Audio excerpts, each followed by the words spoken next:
Hello everybody and welcome to a brand new Elder Scrolls Online build video with me, Sherman. Today we're going to be taking a look at the Necromancer. That's right, that's what I call it actually. It's a healer, a Nightblade healer that is made for really interesting group play. Now, Nightblade healers do not work in the same sense as a Templar healer or a Sorc healer or any of the other healers, and that's because they rely on HOTS. They rely on heal over times.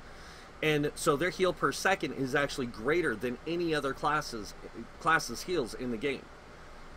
If you take the math and do it, you'll find out that their heal over times equal out to the burst heals that a Templar will do. It's just you're using more of them, more heal over time than a Templar does a singular heal. So you have to be consistent with this to make it work. So before I get any further, these are non-meta setups. Now, I have been asked, why aren't you doing meta setups? Because I believe that the game deserves variety. That's just my opinion. Now, whether the meta crowd agrees with me or not, it doesn't matter. It's what the community wants. The community wants variety. They want different options. This does that. Now, will I say these will work with meta? No. Because a lot of them won't work with the meta, because they're not meta. So these are builds made to help teach people how to get to in-game and become reliant on themselves at in-game. Now, every build I create works in a dynamic group setup. So you have to use, if you're going to use one of my tanks, you have to use my support. You have to use my healers in order for it to truly work in a group dynamic. Otherwise, it doesn't work as well. That's why the meta works the way it does, is because it's built around that dynamic. So I'm just being clear on that before we go any further. So, moving on from this, let's get into the build. So, it is a Dark Elf Nightblade healer, and you can use any race if you can get the values equal to what this has. And that's not hard with any race. You can even use a Khajiit and reach these values. You won't have as much magicka, but you can get close to that. So you can still play that way, and you can still get away with things, but you're just not gonna have as much. Just like you can play a Wood Elf version of this if you wanted to, but it's just not gonna be as effective. You'll have a greater stamina pool, which is kind of nice, but that doesn't make up for the loss of healing. So you can play any race with this. You can use any gear sets with this, as long as the values are the same. So as long as the magicka, the health, the recovery, the spell damage, the spell crit is the same, it'll still work. Now, you can do that with a lot of different gear sets, a lot of different options. Now, if you are going to play with, say, Spell Power Cure with this set, with the Worm Cult, your crit's going to go down, so you need to compensate. And that's really all you have to do, is compensate. And you can do that with spell damage, you can do that with more crit, whatever, but honestly you're going to end up with more spell damage than you are crit with that setup, and that's what the compensation is. Would you stop, computer? So, getting right back into it, 34k magicka, 18k health, 12k stamina. Now when we swap bars, I want you to see we do lose health, but that's because of the skill one of the skills we have on the front bar. So yeah. Now onto the recovery, 2615. That's a really good recovery rate, and I only have two things giving me recovery. Nightblades right out the door get 15% magic and stamina recovery with one of their passives, so it really helps them with magic recovery and stamina recovery. They do have a lot lower spell resistance and physical resistance with this build, but don't be too afraid that you're going to die too much, because you do have a way of mitigating this, mitigating extra damage. So, just letting you know. Going on down the line here, we have the Antronach Mundus Stone. We are running Worm's Remnant, or the Worm Cult set, and we are using Witch Mother's Brew for the magic recovery. Moving on to the gear. In the gear, we are running Combat Physician again. Now, a lot of people have been asking, why do you keep picking Combat Physician over Spell Power Cure? If I was going to use Spell Power Cure, I wouldn't be using Worm's Remnant. And that's because a healer's job And this is proof right here. The healer's job states heal and protect allies. It doesn't say anything about debuffing or buffing the group or anything. Heal and protect. That's their main role in Elder Scrolls. So I build them around that idea.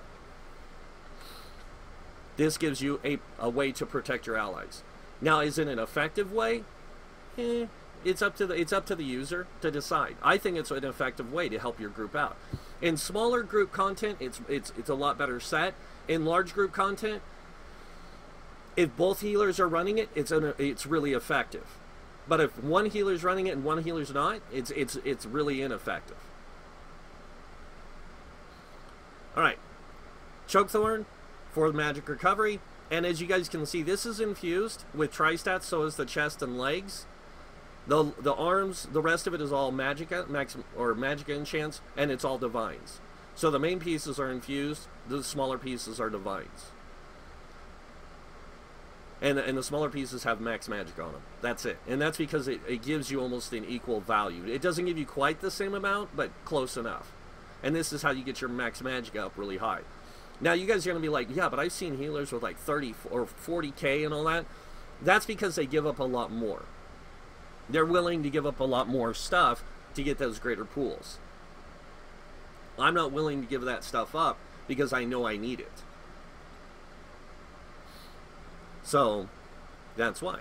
So moving on down here to the rest of it. On the jewelry, it is Worm Cult, and it is 2 spell damage with 1 magic recovery. Now, when you get to end game, if you want to swap out this setup, you can drop the Chokethorn, which isn't going to mess up your magic recovery by much, trust me. But you can drop that, and you can go with the Master Maelstrom combo staves. Actually, you want to go Maelstrom Master combo. So that way you can get more out of your build.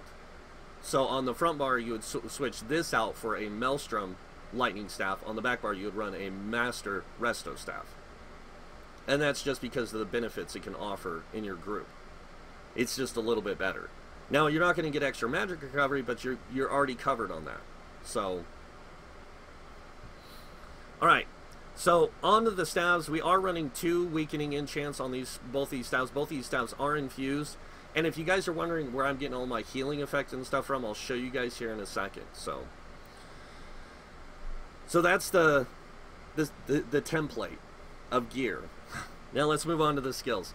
Now the skill setup for a Nightblade is different than that of a normal healer.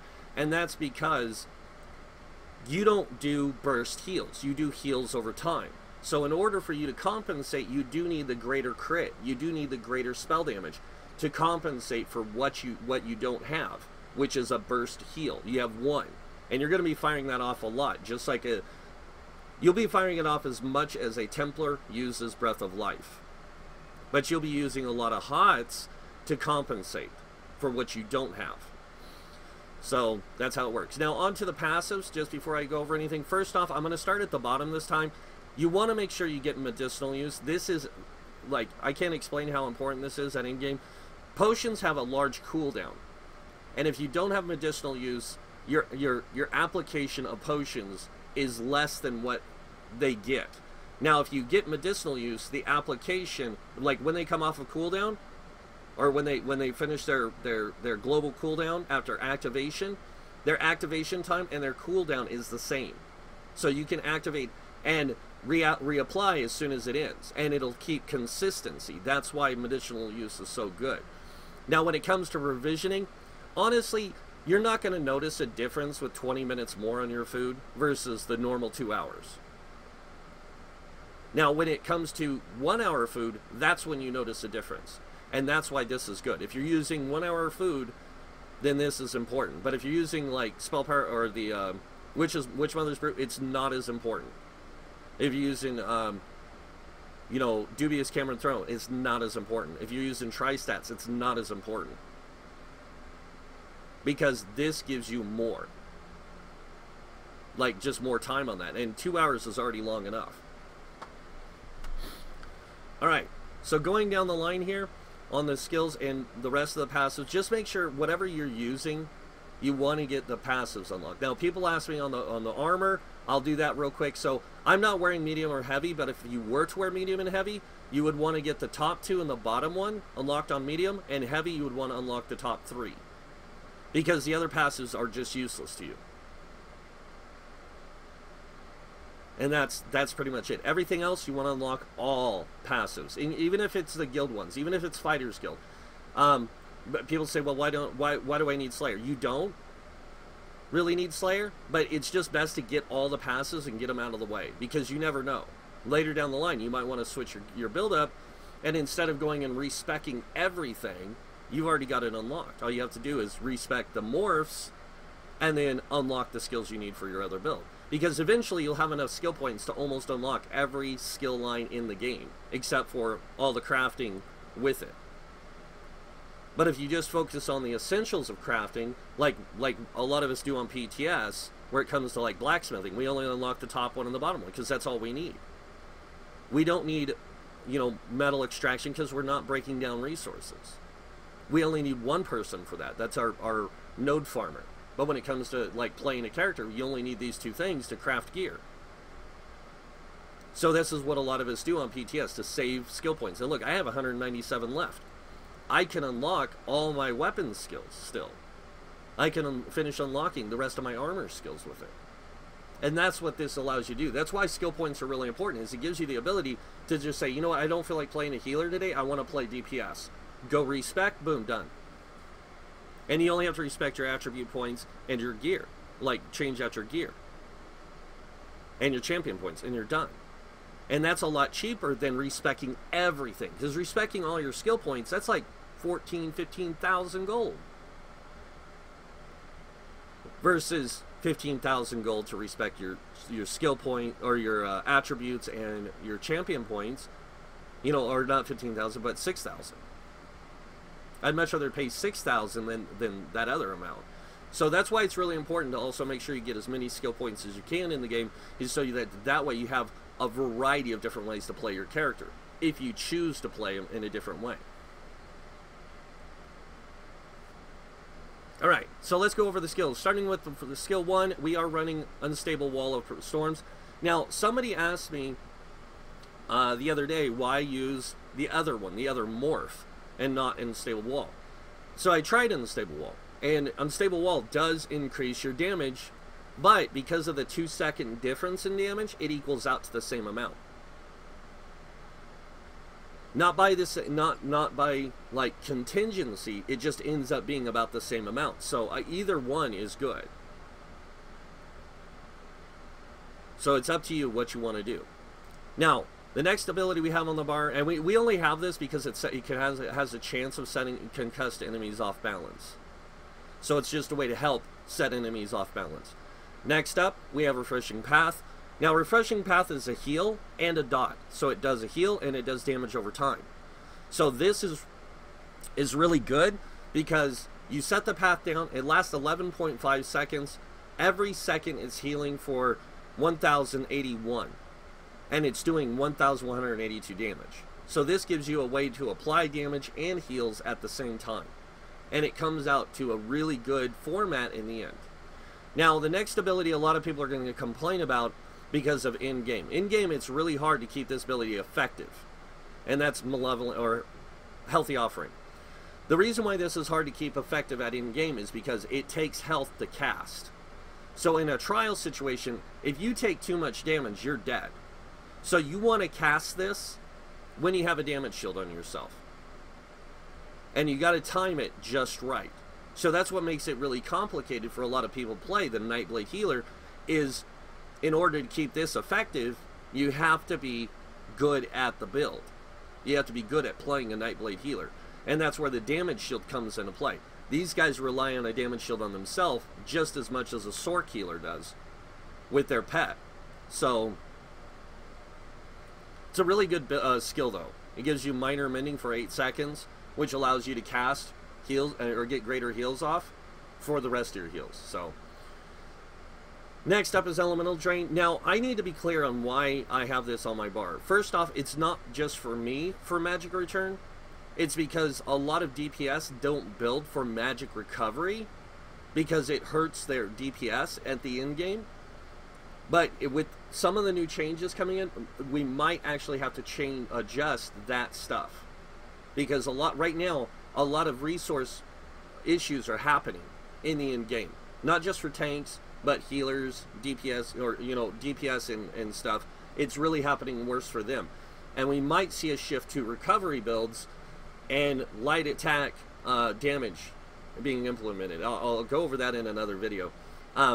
But yeah, so this is to give them magic return so that way they can manage their resources, because anytime they do damage, they get 300 magicka back. And it applies for everyone in the group. So it works for your tanks, your healers, your DPS. As long as they're doing the light attack, they're getting 300 magicka back. Or anytime they do damage, they get 300 magicka back. So it's a good way for them to manage resources as well. Alright, moving on. Efficient Purge. This is to cleanse yourself and your group of 2 negative effects. It does cost a lot of magicka, but don't worry, you have a really good magic return to compensate.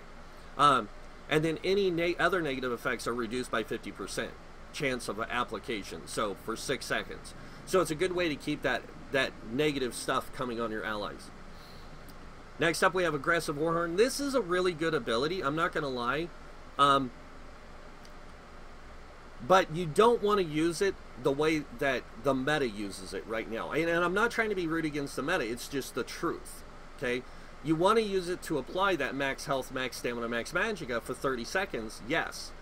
But to try and keep up the application of major force and the critical damage percentage, I've done the math. I have literally broken it down to how many people you would need in your group utilizing it to keep succession of the 15% all the time.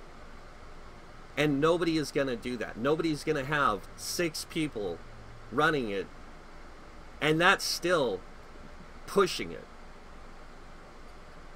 Because of Ultimate Gen and each class having different ways of Ultimate Generation, it's really hard to keep 6 people consecutive. You need 8 actually to keep it perfect. So just imagine 8 people in your group having to run it. This is why right now only 4, because 4 can keep up the 30 seconds successfully easily. Actually 3 can do it, because it doesn't take you 30 seconds to generate 250 ultimate. On average, the average player can generate 250 ultimate in 30 seconds. That's tanks, healers, DPS, it doesn't matter. And yes, I've tested it in dungeons as well. I've done the math. And in order to keep a consecutive uptime of the 15%, it would take 8 people in your group applying Warhorn every 9 seconds. Because that 0.5 seconds doesn't mean nothing. So, it's more of an ability you want to use when you know you can get burst out. So if you know you can get burst out, then you want to pop Warhorn so you can get that burst out of that 15%. Otherwise, it's kind of that 15% is kind of like, meh. It's good, it helps, but it's not perfect. So, just pointing it out. But it is a great ability. Moving on to the next bar, we have Mystic Orb. Now, Mystic Orb is really, really good to a degree. Now, a lot of people don't like to use Mystic Orb because it's damage. It does damage and it doesn't heal. Well, with the Nightblade, they already have enough hots, so they don't need the extra heal. They need the extra damage. Now you're going, why do they need the extra damage? Because Nightblades are actually one of the only healers who can successfully DPS and heal at the same time. Because most of their abilities do some form of damage for healing. Now, I will say this. If you are playing this at the end game and you're uncomfortable running this ability, run Crippling Grasp. Because it's a nice CC, it's a nice crowd control, it's a little bit of support skill, but it also does damage. And it's a good way to keep that DPS coming in from you, because you already are still compensating with all the heals. Now, if you are running Crippling Grasp at the end game, change this to the Healing Orb. And you'll do good. Now, next up, we have Funnel Health. Now, why is Funnel Health on here, you're going to ask? Well, it heals you and one other ally for 29% of the damage it inflicts. Or every 2 seconds for 10 seconds. So it's not a heal over, like, every second. It's still a heal over time, but it's every 2 seconds you're getting that 29% of that health, or of that magic damage, back in healing. So it can crit pretty good, like 2, almost 3k. So that's why you want this ability, because that's your next heal over time. Now remember, you have Refreshing Path, heal over time. You have Malevolent Offering, heal over time. Then you have this, heal over time. And all 3 abilities, well, 2 of the abilities do damage. One of them heals over time. So you get a lot of damage going out with this build. And it works really good because it applies that extra damage to the group. Now, the damage you will be doing is roughly around 7 to 8k. Now think about that, 7 to 8,000. Now, if your DPS switched to Crusher Enchants, one of your DPS did, and you have 2 Nightblade healers with you, that means you're compensating for their loss of damage. And I'm just pointing that out. Alright, moving on. Healing Springs.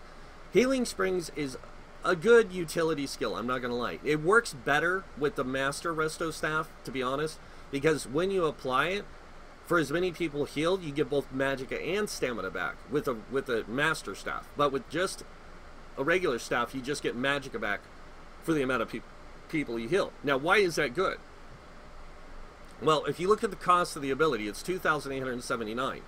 Well, if you heal 3 targets and you get the maximum of 338 back, the cost of the spell is actually less, because you're getting back what you pay in. You're getting back a portion of it. Now, with having 2,000 magic recovery, I can literally spam this.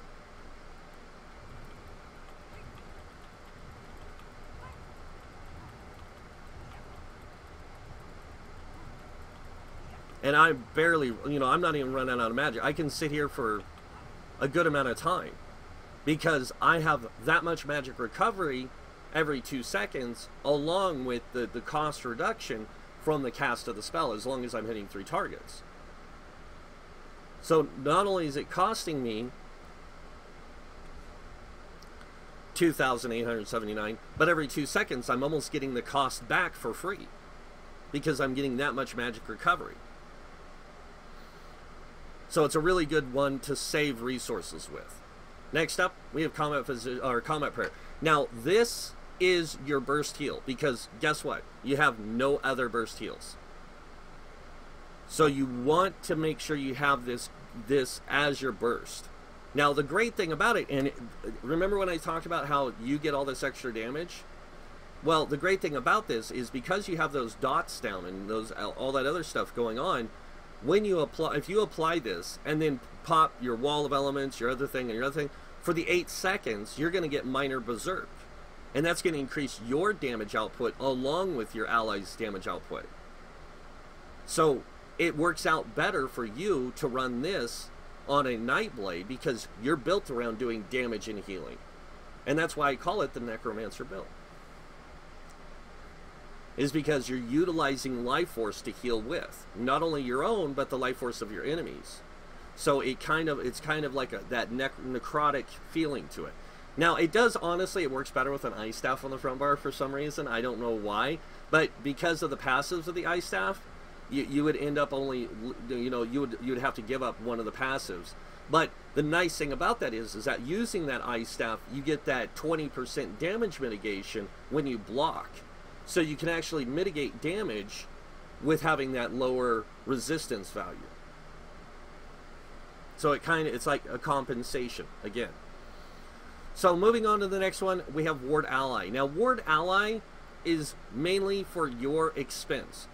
And that's because you don't have a lot of resistances. So to compensate for the lack of resistances, you're using a damage shield to absorb some of that damage, and then your resistances to mitigate the rest, and your block to mitigate the rest. Because naturally you have a 10% mitigation whenever you block with any weapon. So that, plus the 20% from sword, like if you were running an Ice Staff, it's just 20% instead of 10. So you go up to 20%. It doesn't add 20%, making it 30. it's 20%. So it's really nice. But this also is a great way to help mitigate other people's damage, because the damage shield also grows in strength based on how much damage they've received. So you can also keep this applied, like apply it when somebody's low on health, and it'll give them a massive damage shield, and you can let the hots kind of cover that, as long as the damage shield doesn't get removed. Now the next ability is one you're going to rely on, and that is Replenishing Barrier. Now this heals, or doesn't heal, but it gives you resources back, magicka, and it gives you ultimate. So that's the difference between this one and Refreshing Barrier. Replenishing Barrier gives you resources and ultimate every time it's removed. So you have to be consistent with your abilities on this one. This one almost plays with a rotation, which is scary. But at the same time, it's good for the group, because the more damage output by the total group, the faster things die. Now in a dungeon scenario, they're great. In a trial scenario, they're good. Now I'm not going to say they're great, because you have to be comfortable playing them. If you're comfortable playing them, they're great. But if you're just getting into in-game, they're good.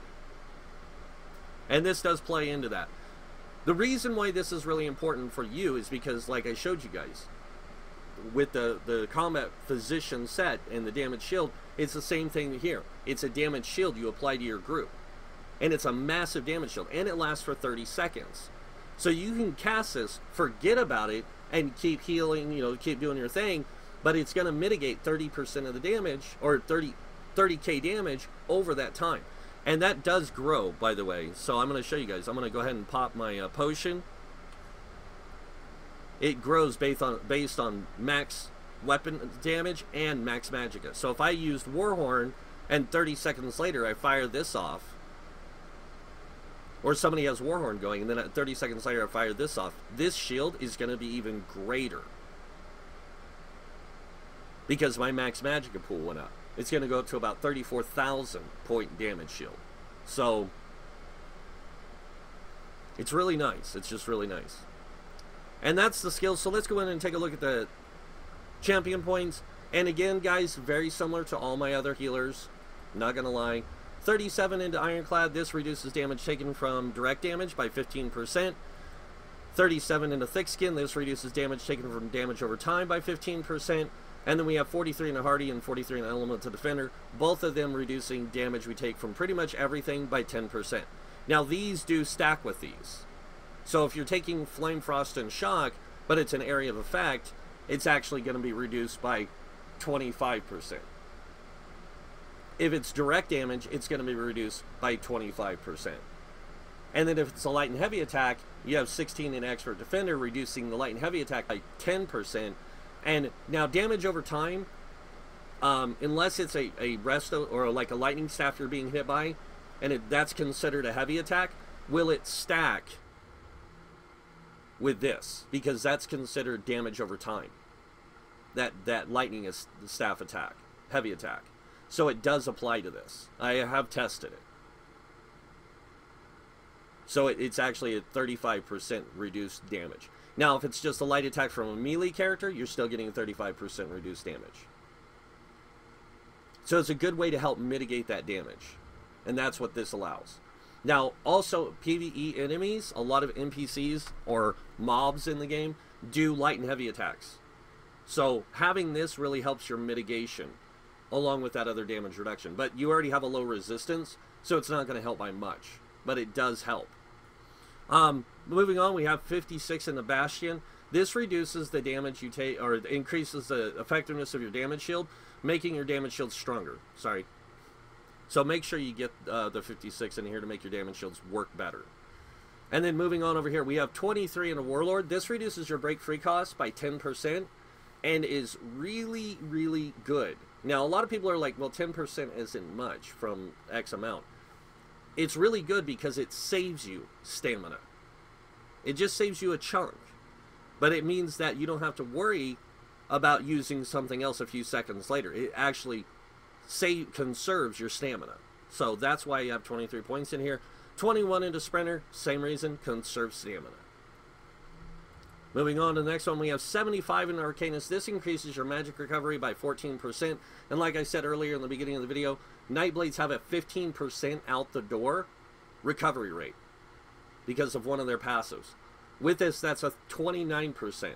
With the 10% you get from the Alliance skill passive from support, you get a 40 or 39% magic recovery. That's why Nightblades have such good recovery, is they already have the highest of any class in the game, besides the Warden. So that's what makes them really good at getting recovery. Moving on, we have Tenacity. Now, Tenacity, I put 14 points in here because baseline, you get 30% return on heavy attacks from whatever weapon type you're using. You get 30% of the resource return. Now, the Resto Staff gives you another 30%. So that's a 60%. With 14 more, that's 74% of your resource return. That makes the Resto Staff the best weapon for resource return of Magicka. And that's why we run the Resto Staff back bar, is because that's where we're doing most of our heavy attacks, is for that resource return.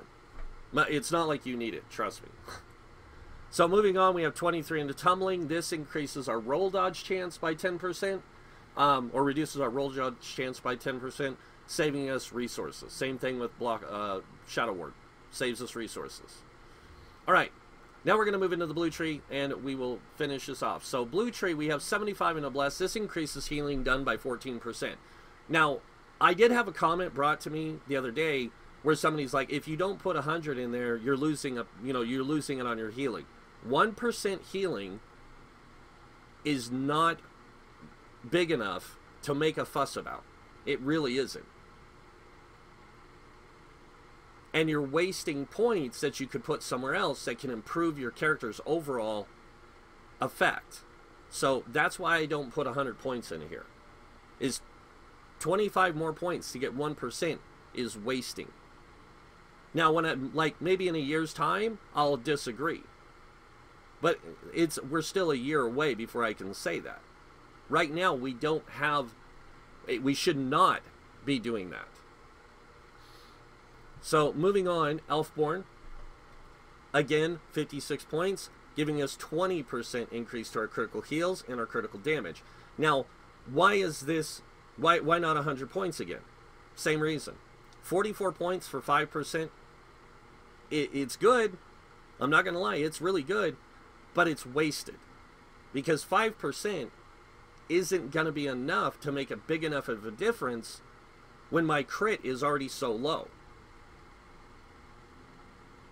Unless I can increase my crit chance, it's really useless. So 20% is fine. So that's why I have it like this. Now, because of this, I get a lot more points to spend elsewhere. And that's why I can put into 43 in Elemental Expert. That gives me 10% increase to Flame, Frost, Shock, and Magic damage while I'm using a Lightning Staff. That means all the damage I do with that lightning is increased by 10%. But I'm also a Dark Elf. And Dark Elves get a cool passive. Destruction Mastery. So my shock damage is actually increased by 2%. My frost damage is increased by 2%. My flame damage is increased by 7%. So using a shock staff, I actually get a 12% increase in my damage. That's why I chose a Dark Elf over a Breton.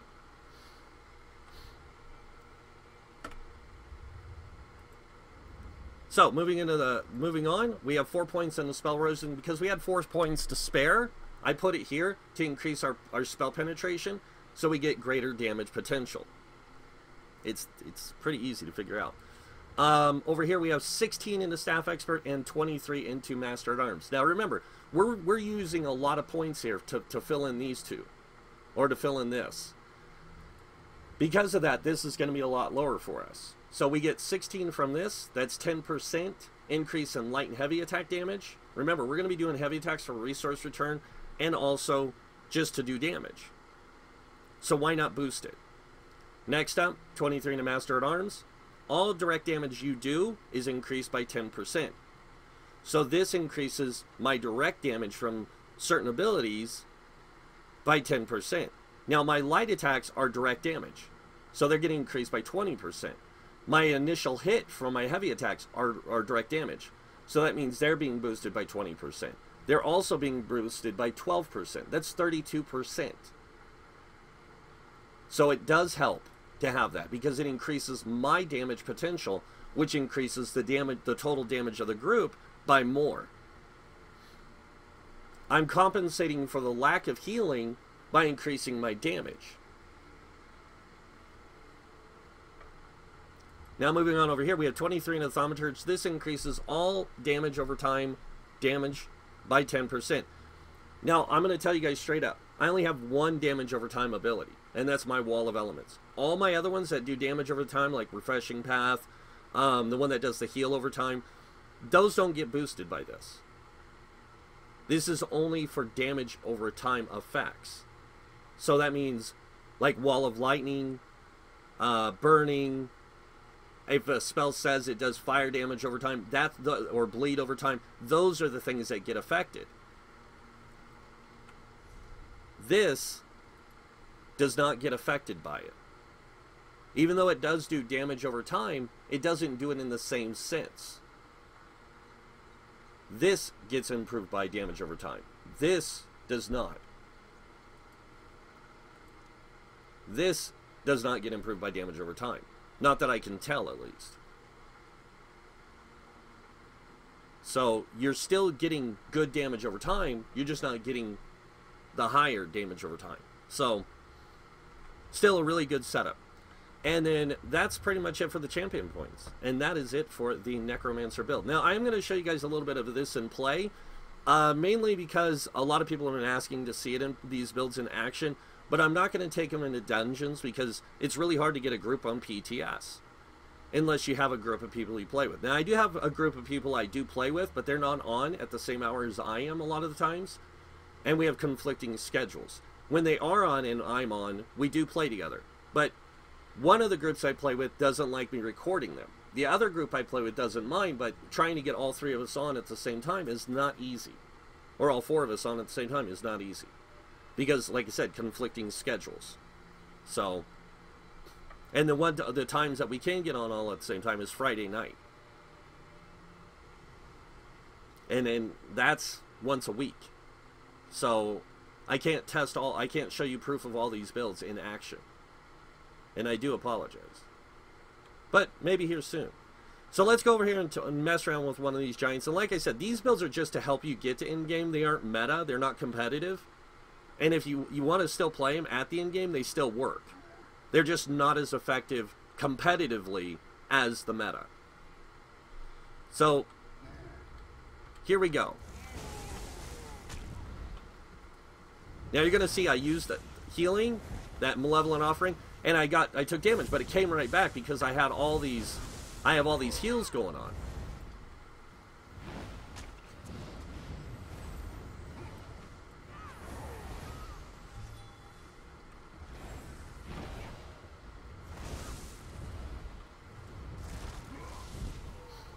And that's how this build works, is it's based off of the heals over time, and you have one burst.